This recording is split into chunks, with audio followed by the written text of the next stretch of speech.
की ये गारंटी है कि वो लालची नहीं था, लेकिन इन लोगों को मालूम था कि जब हम एक दर्शी के पास जाएंगे तो हमें कुछ भेंट लेके जाना है।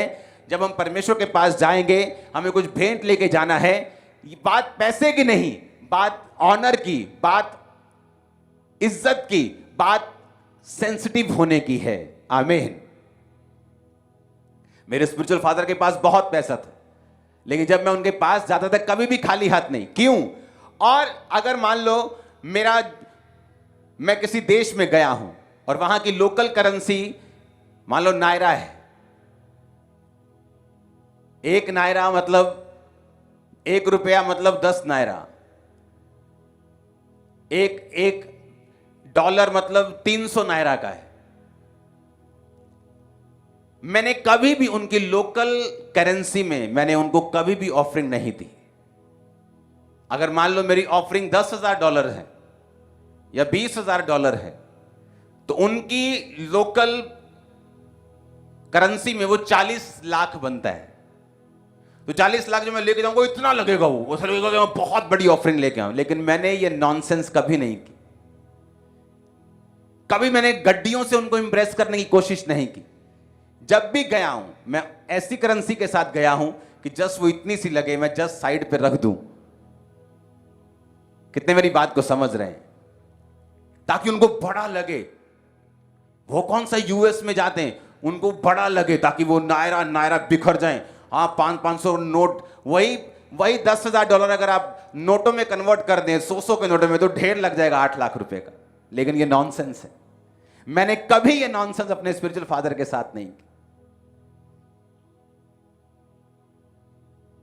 कारण यह है कि जब हम स्पिरिचुअली बुद्धिमान होते हैं, हमें मालूम होता है ग्रेस को किस तरह से कैप्चर करना है, ग्रेस को किस तरह से लेना है और अपनी लाइफ में किस तरह से हमें काम करना है। हालेलुया। अब यहां पर वो चेले चुने गए जो साथ थे। मैंने देखा है आप किस तरह के हैं वो कवर हो जाता है, लेकिन अगर आप साथ नहीं हैं, बहुत से लोग हैं, मैं उनको कभी रिकमेंड नहीं करता। बोलते हैं मुझे आके सेवा करनी है, मैं बोलता नहीं, तुम अपना काम करो। वो बोलते हैं अच्छा, शायद खुदा ने कहा है। वो खुदा ने नहीं कहा, क्योंकि ये ऐसा बड़ा डिसीजन होता है जिसमें मैं ये एक्सपेक्ट करता हूं कि तुम कहो नहीं, मुझे काम नहीं करना, मुझे सेवा करनी है। क्योंकि ये आसान नहीं होता।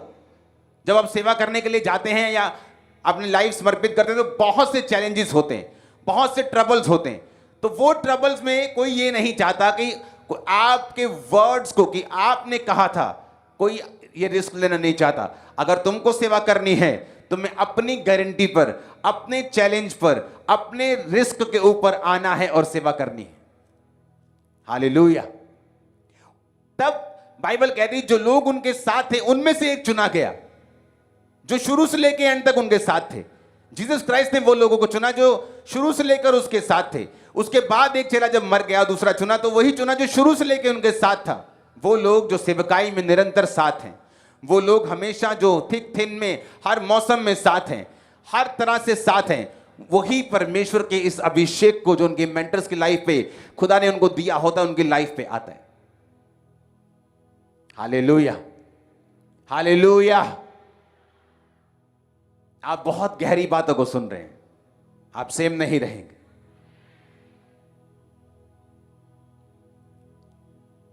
जब हम स्पिरिचुअली बुद्धिमान होते हैं और हमें मालूम होता है कि परमेश्वर का काम करने का तरीका क्या है, चाहे आप कई बार 5 साल एक चीज के लिए प्रार्थना करते रहें, लेकिन बाइबल कहती है जो अधिकार परमेश्वर ने अपने जनों को दिए हैं, उन अधिकारों में से ही आपको परमेश्वर बरकत देता है।